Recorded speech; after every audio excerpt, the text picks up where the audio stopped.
بسم اللہ الرحمن الرحیم۔ حمد و ثنا رب مہربان کے نام اور درود و سلام شان کائنات حضرت محمد مصطفیٰ صلی اللہ علیہ وآلہ وسلم پر۔ آپ موجود ہیں اس وقت میرے ساتھ عامر عثمان عادل یوٹیوب چینل پر۔ پیش خدمت ہیں آج کی سمارٹ ہیڈ لائنز اور تاریخ آج 3 جنوری، دن ہے سوموار کا۔ سب سے پہلے عالمی منظرنامہ۔ چائنا نے یہ دعویٰ کیا ہے کہ بھارتی ریاست اروناچل پردیش یہ چین کے علاقے تبت، چین کہتا ہے کہ یہ ہمارا خود مختار علاقہ ہے تبت، اس کا یہ حصہ ہے اروناچل پردیش۔ یہ ایک بڑا دعویٰ چائنا کا سامنے آیا ہے اور اس حوالے سے مودی سرکار کی تشویش اور بھی لامحالہ بڑھنے والی ہے۔ چائنا میں ایک بڑا انوکھا واقعہ پیش آیا۔ ایک بچہ جو کہ 4 برس کی عمر میں اغوا ہو گیا تھا، 30 سال بعد اس کا میل اپنی ماں سے ہو گیا۔ بڑا ہی جذباتی منظر تھا ماں بیٹے کی ملاقات کا 30 سال کے بعد۔ بھارت میں نت نئے واقعات مسلم گردی کے اور انتہا پسندی کے سامنے آتے ہیں۔ اب یہ خبر آئی ہے بھارت سے کہ جنونی ہندوؤں نے ایک ایپ جو ہے سوشل میڈیا پر وہ بنا لی ہے اور اس پر مسلم خواتین کے نام وہ نیلامی کے لیے پیش کرتے ہیں۔ دنیا میں کل ملا کر 1500 زبانیں ایسی ہیں جن کے بارے میں ماہرین لسانیات کا کہنا ہے کہ وہ اس صدی کے آخر تک مکمل طور پر دنیا سے ختم ہونے جا رہی ہیں، متروک ہو جائیں گی۔ آسٹریلیا کے بارے میں بتایا گیا کہ وہاں 250 زبانیں بولی جاتی تھیں، جن میں سے اب محض 40 زبانیں زندہ بچی ہیں۔ بڑا ایک خدشہ لاحق ہے دنیا بھر میں بولی جانے والی زبانوں کو۔ ناظرین، یاد رہے کہ پوری دنیا میں 7000 زبانیں ہیں مختلف جو کہ بولی جاتی ہیں۔ شہزادہ اینڈریو، ان پر الزام ہے کہ انہوں نے ورجینیا کو زیادتی کا نشانہ بنایا اور اس بات کا انکشاف ورجینیا کے بوائے فرینڈ نے کیا ہے۔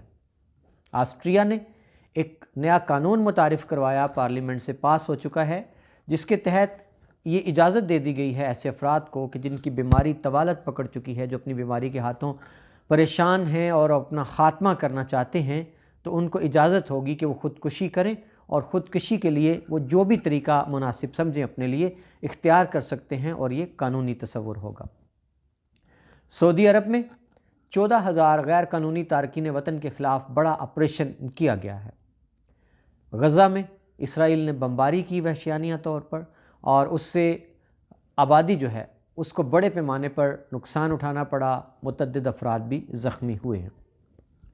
جنوبی افریقہ کی پارلیمنٹ میں آگ لگ گئی اور پوری پارلیمنٹ کی عمارت جل کر راکھ ہو گئی۔ کوریا میں ایک خاتون جو کہ سعودی عرب کے تفریحی دورے پر ہیں، انہوں نے برقع پہن کر اونٹ میلہ اس میں شرکت کی۔ ایک انوکھا واقعہ پیش آیا اور پوری دنیا کی توجہ اس خاتون کی جانب لگی ہے۔ یہ تھا آج کا عالمی منظرنامہ۔ بڑھتے ہیں پیارے وطن پاکستان کی جانب۔ مولانا فضل الرحمان جو آج کل پوری فارم میں ہیں KPK میں بلدیاتی الیکشن میں جیتنے کے بعد، ان کا کہنا ہے کہ پاکستان نواز شریف کا وطن ہے، ان کو واپس آنے سے کوئی نہیں روک سکتا، ہم اس نااہل ناجائز حکومت کو گھر بھجوا کر دم لیں گے۔ اور ان کا یہ بھی کہنا تھا، بڑے معنی خیز انداز میں مولانا نے کہا کہ پوری دنیا نے دیکھا کہ جب وہ نیوٹرل رہے، اشارہ لامحالہ اسٹیبلشمنٹ کی طرف تھا، فوج کی طرف تھا، کہ جب KPK کے الیکشن میں وہ نیوٹرل رہے تو نتائج پوری دنیا کے سامنے آ گئے۔ مولانا نے مزید آج ایک حیرت انگیز یوٹرن لیا اور ان کا کہنا تھا کہ اسمبلی کی سیٹ طاقت ہوتی ہے، اس کے ذریعے سے ہم حکومت میں آئیں گے۔ یعنی اب انہوں نے اسمبلی کو تصور کر لیا درست۔ پہلے وہ کہتے تھے کہ یہ ناجائز اسمبلیاں ہیں اور باقی جماعتوں کو بھی وہ ترغیب دیتے تھے کہ وہ یہاں سے نکلیں اور استعفے دے دیں۔ اومیکرون پاکستان میں سر اٹھا رہا ہے۔ 3 بڑے شہر لاہور، اسلام آباد اور کراچی، یہاں بے پناہ کیسز جو ہیں وہ تیزی سے سامنے آ رہے ہیں۔ پاکستان میں سیاست میں الزام تراشی کوئی نئی ریت نہیں ہے۔ پہلے PTI کی حکومت کی طرف سے الزام لگایا کہ سندھ حکومت میں جو چوہے اتنے ارب روپے کی مالیت کی گندم کھا گئے تھے، ہم نے نیب نے ان سے وہ پیسہ نکلوایا۔ اب جواب میں سعید غنی کا بیان سامنے آ گیا کہ چوہے جو تھے وہ پیسہ کھا گئے تھے کرونا ریلیف فنڈ کا 40 ارب روپے۔ مسلم دنیا کے سکالرز کے ساتھ ملاقات میں عمران خان نے زور دیا کہ مسلم امہ کو اس وقت سب سے بڑا جو مسئلہ درپیش ہے وہ کرپشن کا ہے۔ وزیراعظم پاکستان عمران خان نے للہ سے لے کر جہلم تک ڈوئل کیریج کی تعمیر کو تیز کرنے پر زور دیا ہے، اور یہ 2023 اس کے لیے مارچ 2023 ڈیڈ لائن مقرر کر دی گئی ہے۔ میاں نواز شریف کے خلاف پاکستان واپسی نہ ہونے پر کارروائی شروع کرنے کے لیے حکومت نے فیصلہ کر لیا ہے، اور میاں شہباز شریف جو کہ ان کے بھائی ہیں اور انہوں نے بیان حلفی دے رکھا ہے عدالت میں بطور ضمانت، اب ان کے خلاف عدالت سے رجوع کرنے کا فیصلہ کر لیا گیا ہے۔ لندن سے ایک بڑی خبر ہے، سیاسی حلقے اس خبر کو بڑی اہمیت دے رہے ہیں۔ سعودی حکومت کے مشیر سعید علی عواد العسیری، ان کی لندن میں ملاقات ہوئی میاں محمد نواز شریف سے۔ سیاسی حلقے اس ملاقات کی ٹائمنگ کو بڑا اہم جان رہے ہیں کہ جب اعلان ہو رہا ہے کہ میاں نواز شریف کی شاید لندن میں توسیع کی درخواست جو ہے وہ منظور نہ ہو، اپیل، اور ان کو پاکستان آنا پڑے، تو اب سعودی مشیر کی جو ملاقات ہے میاں نواز شریف کے ساتھ وہ بڑی اہمیت اختیار کر گئی ہے۔ پاکستانی JF تھنڈر جس کی گونج پوری دنیا میں موجود ہے، اس کا بلاک 3 ورژن مقامی طور پر تیار کیا گیا ہے، جس میں جدید ترین ریڈار نصب ہے اور یہ بیک وقت 15 اہداف کو نشانے پر لے سکتا ہے۔ پاکستان میں نودولتیے آئے روز کچھ ایسی خاص بات کرتے ہیں جو توجہ کا مرکز بنتی ہے۔ سنبڑیال میں ایک زمیندار نے اپنے بیٹے کی بارات میں ایسا ہی کیا کہ باراتیوں پر موبائل فون، کرنسی نوٹ اور گرم چادریں اچھالیں، اور یوں باراتی بلے بلے اور واہ واہ کرتے رہ گئے۔ پاکستان میں پنجاب میں میڈیکل سٹور اور فارمیسی کی لائسنس فیس میں اضافے کا فیصلہ کر لیا گیا ہے۔ فیٹف نے پاکستان سے مطالبہ کر دیا ہے کہ تحقیقات کی جائیں، اعداد و شمار اکٹھے کیے جائیں ان تمام افراد کے جنہوں نے جعلی شناختی کارڈ بنا کر بینکوں میں اکاؤنٹ کھلوائے اور کاروبار کیا۔ PIA نے سیالکوٹ سے دبئی کے لیے اپنی پرواز جو ہے اس کا دوبارہ سے آغاز کر دیا ہے۔ MPA نون لیگ لاہور سے بلال یاسین جن پر قاتلانہ حملہ ہوا تھا، انکشاف ہوا ہے کہ حملہ آوروں نے بلال گنج لاہور سے اسلحہ خریدا تھا۔ ڈیرہ مراد جمالی سے دہشت گردوں کو ایک بڑے آپریشن کے دوران گرفتار کر لیا گیا۔ کراچی میں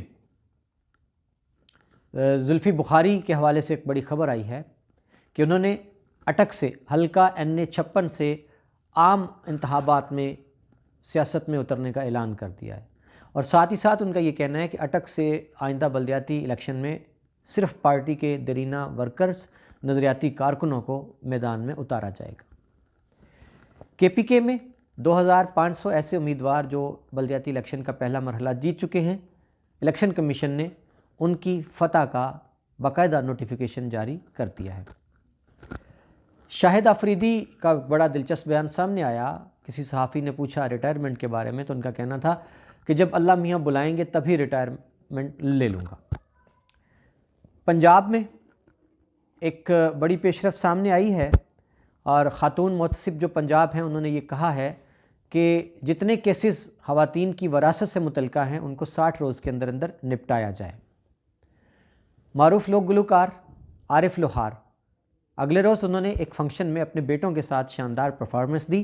اب ان کا کہنا ہے کہ میرے بیٹے علی لوہار اور عامر لوہار اپنے باپ دادا کے فن کو زندہ رکھنے کے لیے میدان میں اتر چکے ہیں، اور انہوں نے اس مقصد کے لیے اپنی آفیشیل جو YouTube چینل ہے لوہار بوائز آفیشیل وہ بھی متعارف کروا دیا ہے۔ گورنمنٹ کالج لاہور عظیم درسگاہ ہے، شاندار روایات کی حامل، اس کی خدمات کو 158 سال ہو چکے ہیں۔ اس کا باقاعدہ طور پر ایک بڑا جشن منایا گیا۔ آخر میں اب باری ہے گجرات کی خبروں کی۔ گجرات سے تعلق رکھنے والا ایک نوجوان حبیب الرحمان جو کہ نیو یارک میں مقیم ہے، کرونا کی ویکسین اس نے 2 خوراکیں لگوائیں، 2 انجیکشن، وہ ری ایکشن ہو گیا، اس کو اچانک اس کو دل کی شدید تکلیف ہوئی اور وہ جانبر نہ ہو سکا۔ اس کی نماز جنازہ مسجد عمر فاروق نیو یارک میں ادا کر دی گئی ہے۔ وفاقی وزیر برائے آبی وسائل مونس الہی کی ملاقات ہوئی اکبر ابراہیم جو کہ آزاد کشمیر حکومت میں ڈیزاسٹر مینجمنٹ کے وزیر ہیں، اور مونس الہی نے قرار دیا کہ بھارت مقبوضہ کشمیر میں جتنے مظالم ڈھا رہا ہے اس سے انسانیت کو ایک المیہ لاحق ہے، دنیا توجہ دے بھارت کے مظالم پر۔ جی ناظرین، یہ تھا آج کا سمارٹ ہیڈ لائنز۔ عامر عثمان عادل کو دیجیے اجازت، کل تک کے لیے اپنا بہت سا رکھیے خیال، انشاءاللہ کل ملاقات ہوتی ہے۔ اللہ حافظ۔